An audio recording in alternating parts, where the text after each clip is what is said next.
Hey guys, so there's a lot of different versions of bread pudding on my channel, but not chocolate bread pudding. So let's get started.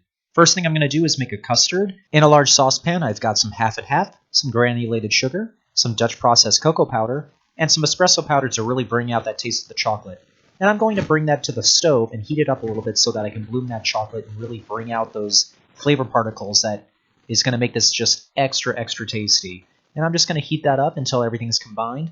Add a little bit of vanilla extract, some beaten eggs because you don't want to scramble those eggs. And this is off the heat by now. So just go ahead and mix that up, and we're going to wait for that to cool.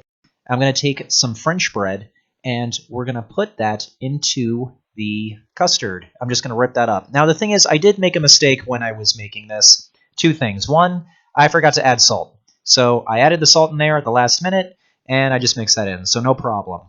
But the biggest mistake I made was not letting the bread become stale or even toasting it at first. This bread was too fresh, and because of that, it didn't really get a chance to soak up all the custard.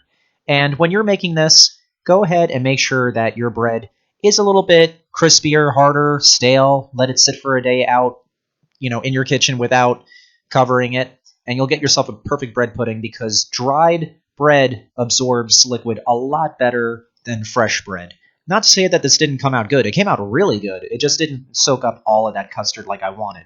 But after I let it sit for an hour in the saucepan, I put that into my baking dish. This is a 10 by 6. I topped it with some chocolate chips, and this went into a 350-degree Fahrenheit oven for 30 to 35 minutes. And after that, it's ready to serve. And you can serve this hot. It's really good cold, too. I like it either way. I can't really decide which version I think is the best. But as you can see, not all the custard absorbed into that bread. So like I said, make sure you don't make the same mistakes as me. Learn from my mistakes. But serve it with some ice cream, or in my case, some whipped cream. And I ate this while it was still warm, and it was so good. It would have been even better if I had stale bread. But this still came out great. Chocolate bread pudding, or just bread pudding in general, has got to be one of the best things ever invented. Go ahead, make this for your family, make this for your friends, like I always say. Make it for yourself. Enjoy yourself. This is definitely a good way to end the day. Alright guys, I hope you all enjoyed this one. Please remember to like and subscribe, and I will see you all next time.